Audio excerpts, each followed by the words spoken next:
वासियों, मैं सीताराम प्रसाद, पूर्व नौसैनिक, आप सभी महानुभावों का हार्दिक अभिनंदन करता हूं। दोस्तों, आज का लोकतंत्र और बिहार की राजनीति के संबंध में विस्तृत चर्चा करूंगा।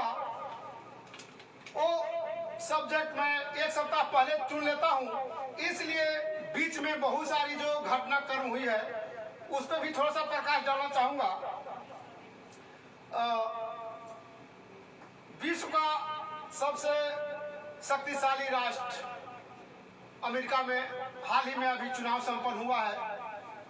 हालांकि कुछ मतभेद है, कानून प्रक्रिया है, लेकिन एक तरफ से माना जाए तो जो बाइडेन वहां के राष्ट्रपति पद संभालने ही वाले हैं और ट्रम्प जी चुनाव हार चुके हैं। मुझे फेसबुक पर कुछ पोस्ट देख करके बहुत ही दुख हुआ और महसूस हुआ कि हम लोग बहुत सारी गलती कर रहे हैं। फेसबुक पर अपने भारत की राजनीति का भी विदेश की राजनीति से बंटवारा कर देते हैं। कहने का मतलब है कि जो बाइडेन जीते या ट्रम्प जीते, भारत के संप्रभुता पर कोई आंच नहीं आएगी और जितना देश मेरा मजबूत है, अखंड है और एकता के लिए मिसाल है, वहां पे बाइडेन जीते या ट्रम्प जीते, उन दोनों को हमारे राष्ट्राध्यक्ष को सम्मान देना पड़ेगा और सम्मान देते भी हैं। और ऐसा हम लास्ट 4-5 जितने भी वहां के राष्ट्रपति रहे हो, चाहे बिल क्लिंटन रहे हो या जॉर्ज बुश रहे हो या ओबामा जी रहे हो, दोनों में डेमोक्रेट्स और रिपब्लिकन राष्ट्रपति रहे हो, लेकिन हमारे देश के ऊपर संप्रभुता के ऊपर कोई भी आंच नहीं आई है। जब हम खुद मजबूत हैं तो हमें दुनिया तलाशेगी। इसलिए हमारे यहाँ जो प्रचलन अभी चल रहा है कि मोदी को ट्रम्प से जरूरत थी, मोदी ऐसा, तो ये कहना गलत है। जब उस समय वहां के राष्ट्रपति ट्रम्प थे तो क्या वो बाइडेन से जाके मिलेंगे? और बाइडेन से मिलते तो क्या होता? ना तो हमारे देश के लिए कुछ भी कानून, कुछ भी आयात निर्यात या रक्षा समझौता हो पाता, नहीं हो पाता। तो कोई भी राष्ट्राध्यक्ष होता है, उनकी जिम्मेवारी बनती है कि वहां के जो राष्ट्राध्यक्ष है उनके साथ वो अपना संबंध कायम रखे, व्यक्तित्व संबंध बनाए। तो वही मोदी जी किए कि वहां का जो वर्तमान में राष्ट्राध्यक्ष है ट्रम्प साहब, उनके साथ वो अपनी मित्रता रखे। अभी कोई बात नहीं, अभी जो बाइडेन आ गए, अभी आप कुछ ही दिन में देखिएगा, या तो अमेरिकी राष्ट्रपति हमारे देश का दौरा करेंगे या मोदी जी को वो अपने देश में बुला करके स्वागत करेंगे। ये होना ही है, इसमें कोई दुमत नहीं है। राजनेता लोग, राजनीतिक पार्टी चेंज हुई है, लेकिन हमारा देश का जो विदेश नीति है और उनका जो देश का विदेश नीति है, विदेश मंत्री है, जो सचिव स्तर के वार्ता होते हैं, वहाँ कोई परिवर्तन नहीं होती है। राजनेता चेंज होते हैं, नीति नियम सेम रहती है, थोड़ा मोड़ा बदलाव होता है, लेकिन जो विदेश नीति होता है उसमें ज्यादा बदलाव नहीं होता है। इसलिए ये कहना कि मोदी जी ट्रम्प के साथ थे, ये गलत होगा। मोदी जी अभी जो बाइडेन के साथ भी जाएंगे और वही प्रेम संबंध आपको परस्पर दिखेगा, उसमें कोई कोताही नहीं होगी। तो अभी ये विषय से थोड़ा दूर चला गया था। अभी दूसरी बात यह है कि इस बीच में बिहार विधानसभा चुनाव भी संपन्न हुआ है, जिसका हम सभी बिहारियों तो छोड़िए, पूरे भारतवासियों की नजर है बिहार विधानसभा चुनाव पे। दोस्तों, बिहार विधानसभा चुनाव पे जो जनमत इस बार मिलेगी, उससे 3 सबक मिलने वाला है। पहला, यदि अभी जो सत्तारूढ़ पार्टी है बीजेपी और जनता दल यूनाइटेड, यदि उसी पार्टी की रिपीटेशन होती है, तो इसे सबक मिलेगा कि पूर्व में जो जंगल राज हुआ था, उससे डर करके लोग फिर इसी गठबंधन पे भरोसा कायम किया है। भले काम ना हो, भले विकास ना हो, लेकिन कम से कम जंगल राज ना आए। ये पहली संभावना है। दूसरी संभावना है कि यदि तेजस्वी जी की सरकार बिहार में आ जाती है, आरजेडी की सरकार आ जाती है, तेजस्वी जी मुख्यमंत्री बनते हैं, इसका भी संदेश है कि लोगों में संदेश जाएगा कि भले 15 साल पहले जंगल राज कायम रहा हो, लेकिन उस समय का नेतृत्व लालू प्रसाद जी थे या कोई अन्य था, जो भी था, हम उस पे जनता विश्वास नहीं करते हैं। हम नया व्यक्तित्व, नया लीडरशिप तेजस्वी जी को सम्मानित करते हैं और उनके रूप में हम बिहार का विकास देखना चाहते हैं। मतलब पीढ़ी दर पीढ़ी के गलती को बिहार की जनता नजरअंदाज करने का साहस दिखाएगी। ये दूसरा होगा। पहला था कि जंगल राज के डर से सत्ता उसी पार्टी को दिया जो भले काम न किए हो, लेकिन कम से कम जंगल राज नहीं किया। दूसरा कि उनका जो पहला इतिहास है, उस इतिहास को बिहार की जनता भूलने को तैयार है और नए जो नेतृत्व है आरजेडी राजद की, उसको स्वीकार करने के लिए तैयार है। और सबसे अहम और सबसे महत्वपूर्ण बात होगी कि यदि त्रिशंकु विधानसभा बनने के आसार हो और तीसरा मोर्चा जो उपेंद्र कुशवाहा, मायावती, असदुद्दीन ओवैसी, ओम प्रकाश राजभर जी, देवेंद्र प्रसाद यादव जी, इन लोगों के नेतृत्व में जो मोर्चा बनी है, यदि ये सफल होती है और 40 या 30 सीट लाने में कामयाब होती है, तो ये भी बिहार में तीसरा मैसेज जाएगा कि जनता ना तो बड़े बड़े वादे पे विश्वास करती है और ना किसी के जंगल राज को बर्दाश्त करेगी और ना किसी सरकार के निकम्मेपन को बर्दाश्त करेगी। वो एक तीसरा विकल्प चुनने के लिए तैयार खड़ी है। भले इस बार उसको बहुमत न मिले, लेकिन आने वाले चुनाव में एक संदेश जाएगा कि यदि जो निकम्मा सरकार होगा, उस निकम्मे को हम बर्दाश्त नहीं करेंगे, जंगलराज को बर्दाश्त नहीं करेंगे, ऐसा मैसेज आएगा। तो अभी इसके लिए हमें इंतजार करना पड़ेगा 10 तारीख को मतगणना तक। तो लेकिन जो भी मुख्य बात 3 बातें थी वो बिहार के संबंध में, वो मैं आपके सामने रखा और ये 3 ही होगा, चाहे कुछ भी हो, ये 3 ही आप लोग के सामने घटना आपको दिखाई देगी और 3 ही विचार आप लोग के सामने जनता लाएगा। तो साथियों आगे बढ़ते हैं। मैं पहले ही विषय वस्तु अपना चुन लिया था, इसलिए आज कहा है कि लोकतंत्र में कितनी खामियां अभी भी हैं, उसको हम दूर कैसे करेंगे और वो खामियां क्या है जिस पर किसी का नजर अभी तक नहीं गया है। तो आइए दोस्तों, चरणवार तरीका से मैं आप लोग के सामने उसको रखूंगा।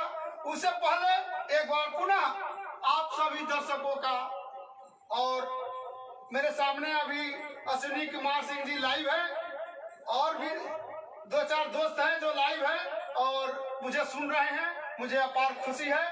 और ऐसे ही मेरे प्रसारण को, मैं जब फेसबुक लाइव होता हूं तो मेरे साथ जुड़िए और लोगों को जोड़िए, ताकि जो भी निष्कर्ष निकले उसका आप समर्थन करें और जो त्रुटि हो उसका आप निदान बताएं, उपाय बताएं, ताकि मेरा भी मनोबल ऊंचा और बड़ा हो।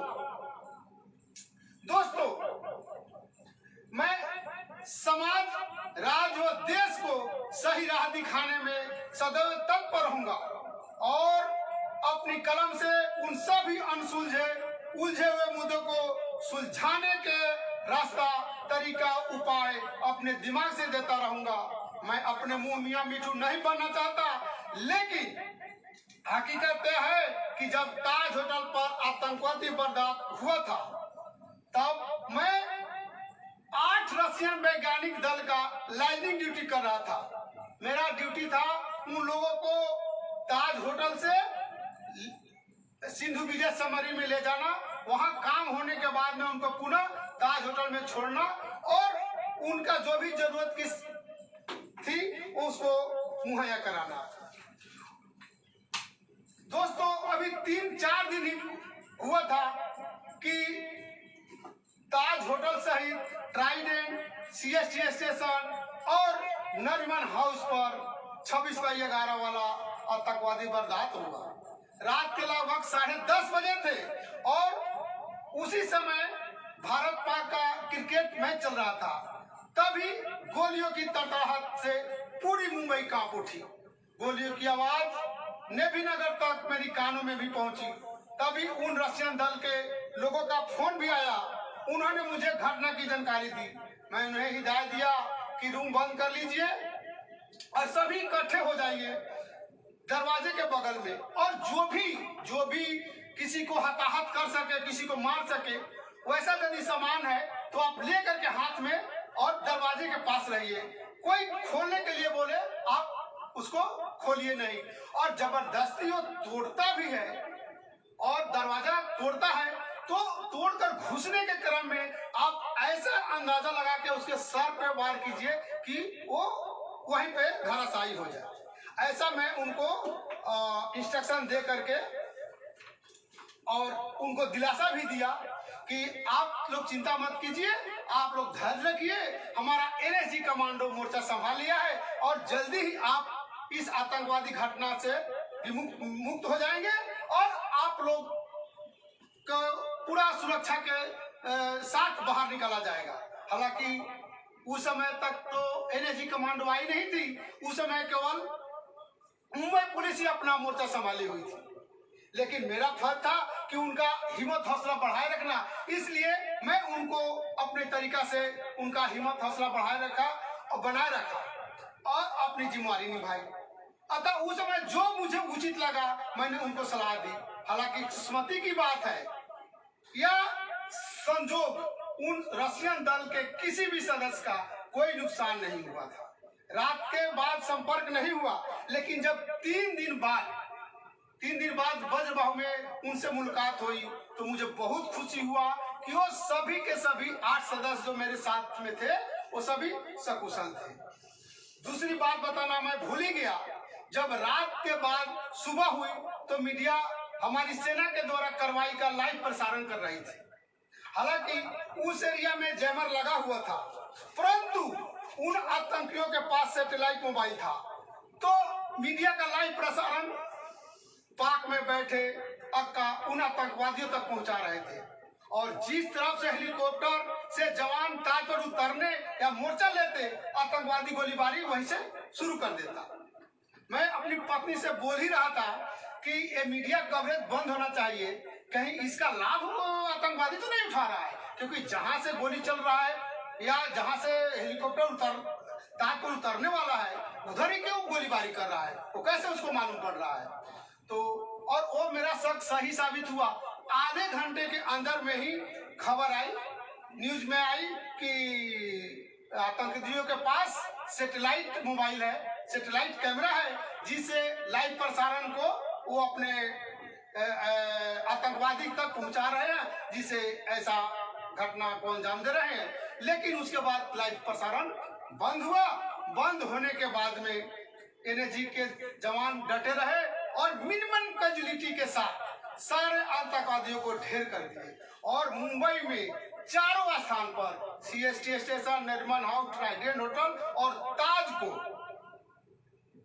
ताज को आतंकवादियों को मार करके पूरी तरह से मुक्त कर दिए। इसके लिए सभी NSG कमांडो, साथ जो 2 शहीद हुए थे, उनको भी लाख लाख बधाई और शुक्रिया अदा करते हैं। और उसके साथ ही उनको हम विनम्र श्रद्धांजलि नमन करते हैं मेजर संदीप उन्नीकृष्णन का, जो वीर गति को प्राप्त हो गए वो ताज के ऑपरेशन।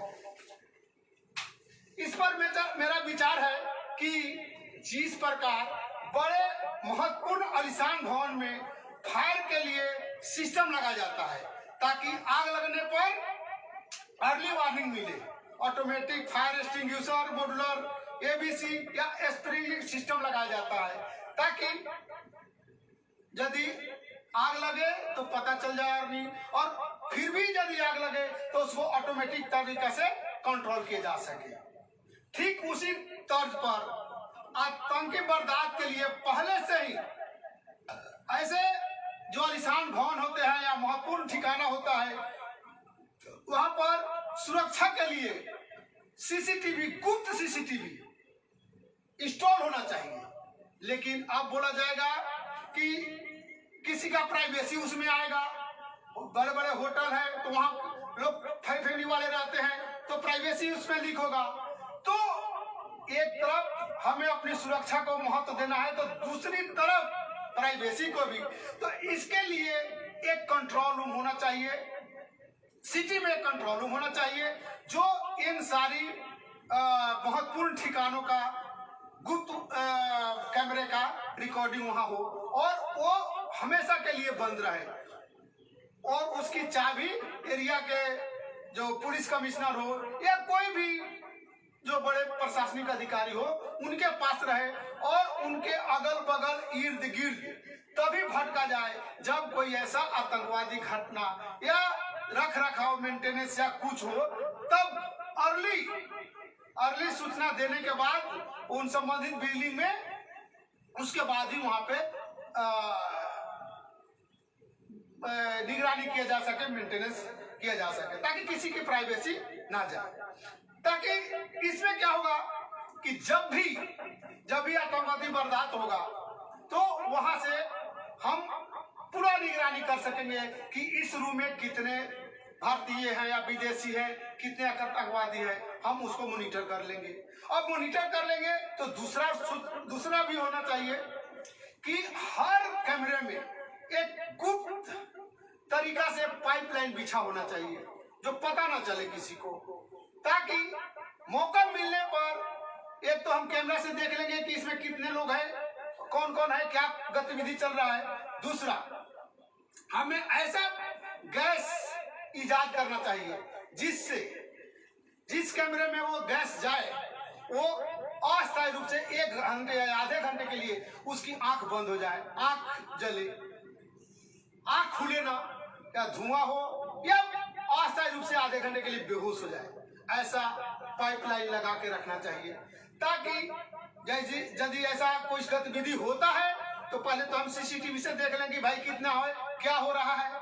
दूसरा, उसमें हम गुप्त रूप से पाइपलाइन से गैस छोड़ दे ताकि या तो वो बेहोश हो जाए या आंख उसका बंद हो जाए, और हम वहां पे सेना की कार्रवाई करने में सही तरीका से अपना भूमिका अदा कर सके और बिना कैजुअलिटी के हम उन आतंकवादियों पर कब्जा कर सके और आतंक से मुक्त करा सके। तो ये मेरा सुझाव है और आशा करता हूं कि मैं इस मुद्दे को बार बार उठाऊंगा, फेसबुक पर भी डालूंगा, लिखित में भी डालूंगा, और सरकार का ध्यान इस तरफ खींचूंगा कि जितने भी शहरी और जितने भी अपने मेट्रोपोलिटन सिटी है जहां महत्वपूर्ण बिल्डिंगे हैं वहां पे ये आतंक निरोधी तरीका इजाद किया जाए जिसमें गैस पाइपलाइन गुप्त रूप से किसी को पता ना चले ऐसा, और दूसरा सीसीटीवी, गुप्त सीसीटीवी, किसी को मालूम ना हो कहां से लगा है, कहां क्या है इसका, केवल वहां के जो बिल्डिंग का इंचार्ज है उनको और सिटी के कमिश्नर या कोई महत्वपूर्ण व्यक्ति के हाथ में उसकी चाबी हो जिसका रख रखाव के समय ही उसको खोला जाए या ऐसा कुछ आतंकवादी बर्दाश्त होने के बाद। तो इससे क्या होगा कि किसी भी घटना को कोई आतंकवादी अंजाम देगा तो उसे मुक्त कराने में हमें काफी सहूलियत मिलेगी।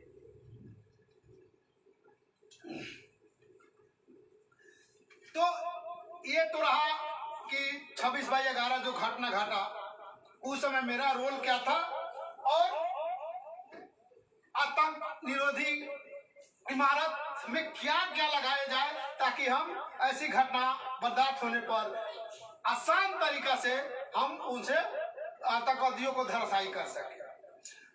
दोस्तों, आज का मुद्दा पर आता हूं जिस पर आज तक किसी का दिमाग नहीं गई या गई भी होगी तो ज्यादा उस पर महत्व नहीं दिए होंगे। मेरा मुद्दा राजनीतिक है और लोकतंत्र से जुड़ा है। मेरा मानना है कि हमारा संविधान बताता है कि लोकतंत्र में एक एक वोट का, एक एक मत का बहुत महत्व है और सही भी होता है। एक समय अटल जी की सरकार मात्र एक वोट से गिर गई थी। कई सारे लोकसभा, विधानसभा, जिला पार्षद, मुखिया, सरपंच, पंचायत समिति और वार्ड सदस्य का भी निर्णय कभी कभी एक मत से होता है। तो उस वोट का कीमत हजार, लाख, करोड़, अरबों के ऊपर होता है। ये मैं ऐसा इसलिए कह रहा हूँ कि जब अटल जी की सरकार गिरी थी तब शेयर बाजार में निवेशकों का लगभग 54,000 करोड़ रुपया डूब गई थी। ठीक जब जयललिता अटल बिहारी वाजपेयी जी की सरकार से समर्थन वापस की थी, जिसमें शायद 13 महीना की सरकार चली थी, तब 50,000 करोड़ का नुकसान उठाना पड़ा था। इसका मतलब कि एक वोट का कीमत कितना होता है आप इससे अंदाजा लगा सकते हैं। कहने का मतलब एक एक वोट का कीमत है, लेकिन लोकतंत्र के एक पहलू पर आज तक किसी का नजर नहीं गया, जहां पे 1 लाख, 2 लाख, 10-10 लाख तक के वोट पर कोई ध्यान नहीं देता है और कोई उस पर सुनवाई नहीं करता है। हम का एक तरफ एक वोट के लिए ये होते हैं, लेकिन एक तरफ हम 1 लाख, 2 लाख, 10 लाख वोट को नजरअंदाज करते हैं और इस लोकतंत्र में ही होता है, हमारे देश में ही होता है। तो आइए दोस्तों, कैसे होता है वो मैं आपके सामने बताना चाहता हूँ। दोस्तों, आए दिन हम सुनते हैं कि विकास कार्य न होने के कारण फला जिला के, फला क्षेत्र के ग्रामीणों ने वोट का बहिष्कार करने का निर्णय लिया, जहां पे संख्या सैकड़ों में होती है, हजारों में होती है, कहीं कहीं लाखों तक पहुंचती है। कौन? जो वोट का बहिष्कार करते हैं। परंतु इस लोकतांत्रिक बहिष्कार का ना तो चुनाव पर कोई असर पड़ता है और ना ही उस क्षेत्र के प्रतिनिधि पर जो क्षेत्र से चुनाव मैदान में लड़ रहे होते हैं। 10,000, 15,000 की आबादी वाला क्षेत्र के लोग चुनाव का बहिष्कार करते हैं। चुनाव बाधित नहीं होती है, चुनाव सही समय पर होता है, चाहे वो वोट दे और न दे, कोई फर्क नहीं पड़ता है। तब मैं लोकतंत्र के जो अभी निर्माता है, संरक्षक है, चुनाव आयोग है, उनसे पूछना चाहता हूं कि जब वो बहिष्कार कर होता है, एक तरह तो आप बोलते कि एक एक वोट का महत्व है, बहिष्कार कर रहे होते हैं तो 10,000, 5,000, 6,000, जहां तो 90% हजार की संख्या से ही जीत हार तय होता है और उस हजार का कोई महत्व नहीं होता है। क्यों? तो लोकतंत्र कैसे मजबूत है जब एक तरफ हम एक एक वोट का महत्व बताते हैं और दूसरे तरफ लाखों हजारों वोट का महत्व नहीं देते हैं। तो इस तरफ किसी का अभी तक ध्यान नहीं गया है। यदि किसी क्षेत्र का जनता बहिष्कार कर रहा है, जब तक वो बहिष्कार समाप्त ना हो उस क्षेत्र में चुनाव नहीं कराना चाहिए। ऐसा चुनाव आयोग को नियम बनाना चाहिए, तभी जाकर के सुधार होगा। तभी जो उपेक्षित जनता है, उपेक्षित ग्रामीण है, उपेक्षित शहरी है, उपेक्षित वोटर है, उनका महत्व होगा। नहीं तो आप वोट करें या ना करें, वोट करे या ना करे, रिजल्ट मिलेगा। नेताजी चुनाव जीतेंगे, आप वोट करे ना करे, आप माने ना माने, आपके सर के ऊपर नेताजी बैठेंगे, आपके फंड का दुरुपयोग करेंगे। आपके बहिष्कार से उनको कोई फर्क नहीं पड़ता। ये तो लोकतंत्र का मजाक नहीं तो क्या है, एकदम ये लोकतंत्र का मजाक है। और यहाँ वोट का कोई कीमत नहीं है, मतलब कोई कीमत नहीं है। एक ही जगह पे दो बातें हो रही है।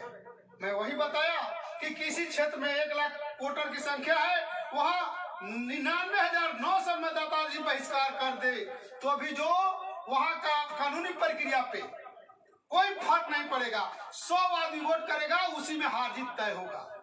ऐसा नियम है, नियम नहीं बना है कि यदि इतना बहिष्कार करे तो नहीं कुछ कर सकते हैं, चुनाव स्थगित करना पड़े, जबकि नियम होना चाहिए।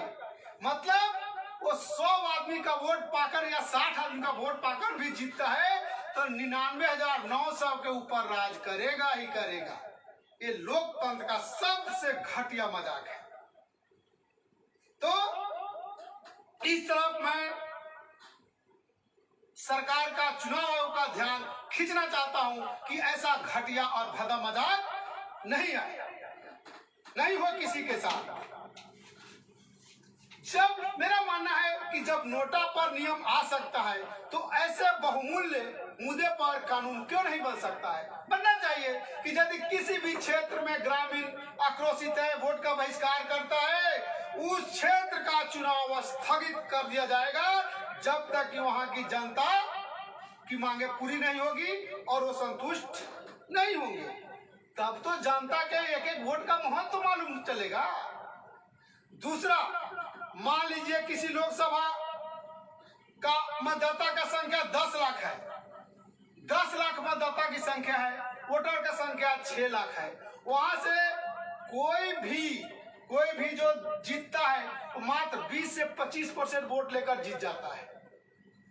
और उनके विरोध में जो उनको पूरे विरोधी को जोड़ा जाए तो उनके विरोध में 75% से ऊपर वोट पड़ा रहता है, लेकिन वहां का जो जीता हुआ प्रतिनिधि 100% वोटर पे राज करता है।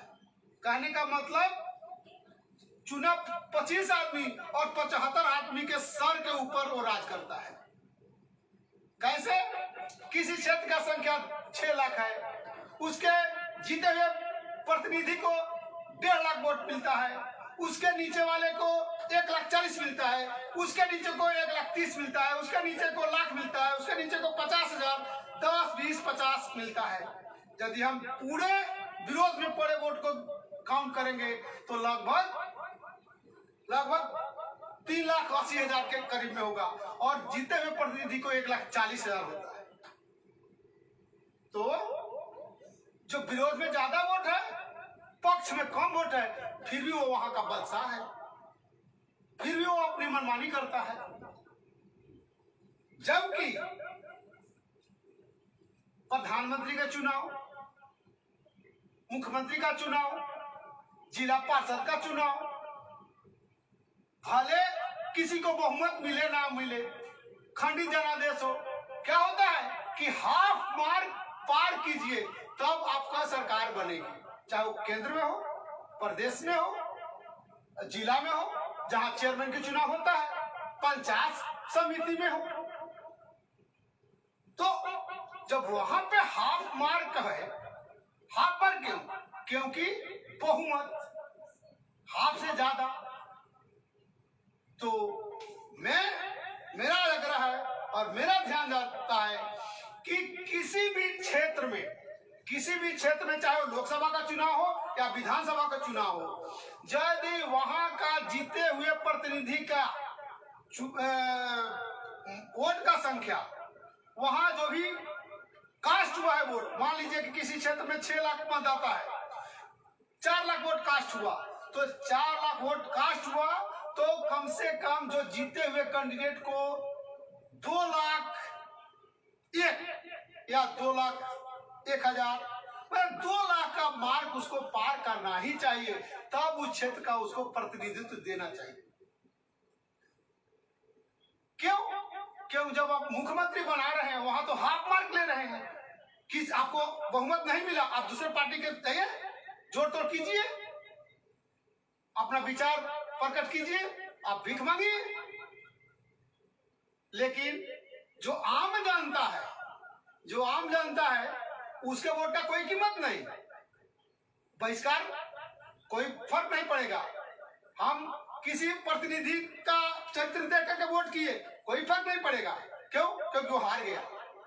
यदि वहां भी हाफ मार कर दिया जाए कि जो प्रतिनिधि, भले चुनाव होने के बाद वोट काउंट हुआ, 3 दिन का समय दीजिए, 2 दिन का समय दीजिए कि आप सभी आपस में मिल बैठ के बात कीजिए, समझिए, अपना विचार एक दूसरे से सम्मिलित कीजिए और जनता के मुद्दा पे ध्यान दीजिए और उस प्रकार आपस में जिस जीते हुए प्रतिनिधि, जितने भी जिसको मत मिला है, वो मिलाकर जो हाफ मार्क्स के ऊपर लाता है, गठबंधन करके उसको जीता हुआ घोषित वहां का एमएलए, एमपी, पार्षद या पंचायत समिति या वार्ड मेंबर घोषित किया जाना चाहिए। तब इन नेता लोगों को समझ में आएगा कि जनता का वोट का महत्व है, एक एक घर का महत्व है, एक एक वोट का महत्व है। नहीं तो क्या होता है, फूट करो और शासन करो, सब लोग को 10 कैंडिडेट 12 कैंडिडेट लड़ा करके वोट बांट देता है और 20% 25% वोट में लेकर जीत जाता है और राज करता है।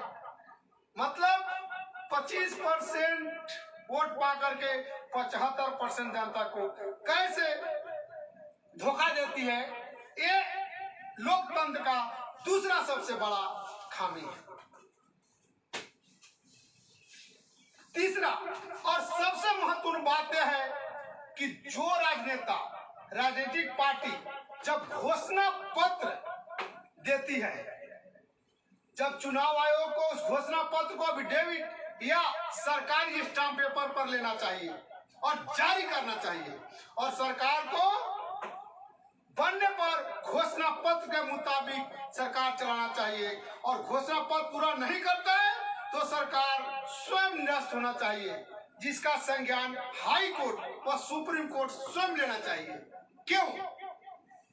आप आए दिन सुनते होंगे कि फला ने फला के साथ धोखाधड़ी किया, उस केस में क्या हुआ, जेल चला गया, उसकी संपत्ति जब्त कर ली गई, जिसका कोई प्रमाण बहुत ढूंढने पर, बहुत साल केस लड़ने पर मिलता है धोखाधड़ी का। और ये नेता लोग तो पूरा चुनाव भर चिल्लाते हैं, बीइंग प्राइम मिनिस्टर, बीइंग गृह मंत्री और विभिन्न संवैधानिक पद पर होते हुए भी जब चुनाव प्रचार करने जाते हैं तो खुले मन से बोलते हैं, मैं मेरे साथ आई तो ये कर दूंगा, मेरे साथ आई तो ये कर दूंगा, मेरे साथ आई तो ये कर दूंगा। तो ये भी तो धोखाधड़ी है कि जब चुनाव आता है तो ऐसा बोलते हैं और बाद में छोड़ देते हैं। तो सबसे बड़ा भीतर घात और धोखाधड़ी तो इन पे है। जो खुलेआम धोखाधड़ी कर रहा है उस पर कोई कार्रवाई नहीं, और कोई गुपचुप से धोखाधड़ी कर रहा है तो उस पर कार्रवाई। धोखाधड़ी का केस इन पर भी दर्ज होना चाहिए और सरकार स्वयं निरस्त होना चाहिए और इसका संज्ञान सुप्रीम कोर्ट और हाई कोर्ट स्वयं लेना चाहिए कि जो घोषणा पत्र के साथ आप जनता के बीच आए थे, चुनाव जीत के रहे हैं, आपको उस घोषणा पत्र को पूरा करना है, अन्यथा आपकी सरकार बर्खास्त होगी। दोस्तों, ये 3 बहुत ही महत्वपूर्ण मुद्दा है और बहुत ही कारगर साबित होगा यदि इन तीनों पर विचार किया जाएगा, तभी लोकतंत्र का असली कीमत और वोट का असली कीमत पहचान में लोगों का आएगा। और हर नेता एक बार जीतने के बाद सोचता है कि बादशाह बन जाऊंगा, अब बन जाता है, 5 साल तक आपको चेहरा तक नहीं दिखाता है, विकास का कार्य करे या ना करे उसको कोई फर्क नहीं पड़ता है। यदि ये 3 सुधार कर दिया जाए तो कोई भी नेता अपना बपौती नहीं समझेगा कि मैं एक बार जीत गया तो मैं 5 साल रहूंगा। वो 5 साल के अंदर में उसकी सरकार, वो जैसे केंद्र में सरकार गिरती है, जैसा प्रदेश में गिरती है, वैसा विधायक अपने क्षेत्र से मुक्त होंगे, सांसद अपने क्षेत्र से मुक्त होंगे, तब जाकर को उनको आंखें खुलेगी कि नहीं, अभी मेरा 5 साल का बपौती नहीं है, यदि काम करूंगा तो मैं विधायक रहूंगा काम करूंगा, तो मैं चेयरमैन रहूंगा काम करूंगा, तो मुखिया रहूंगा काम करूंगा, तो वार्ड मेंबर रहूंगा काम करूंगा, तो प्रधानमंत्री रहूंगा काम नहीं करूंगा तो मेरी कुर्सी कभी भी जा सकती है। मतलब वोट ऑफ अकाउंट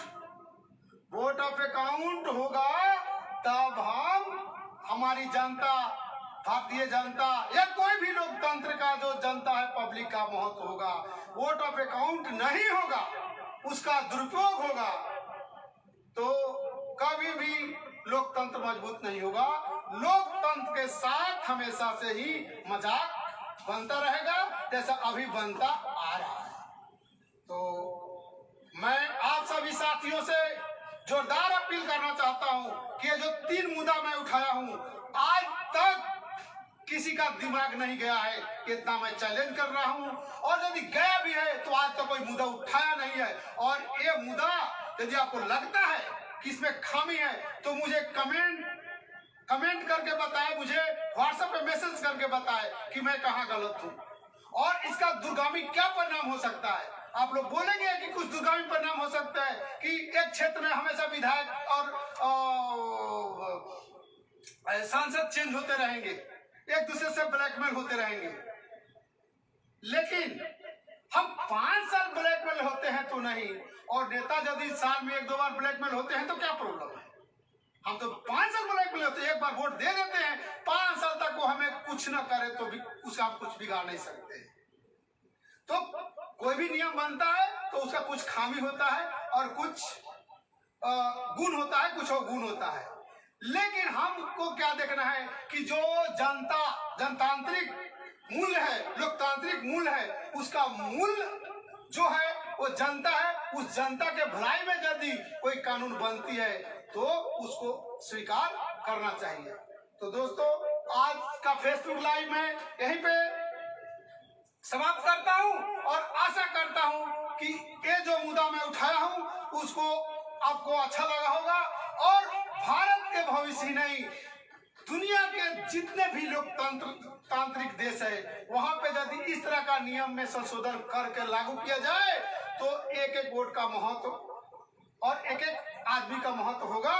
और इन्हीं के साथ मैं आपसे एक बार पुनः आग्रह करूंगा कि इस वीडियो को ज्यादा से ज्यादा शेयर कीजिए और लाइक कीजिए और लोगों तक पहुंचाइए, ताकि ये एक मजबूत मांग सरकार के कानों तक पहुंचे, राजनीतिक पार्टियों तक पहुंचे और समाज सेवी संगठन तक पहुंचे, ताकि इन 3 सुधार की जरूरत लोगों को महसूस हो, उसका महत्व समझ में आए और भारत एक नया अध्याय लिखने की तरफ अग्रसित हो।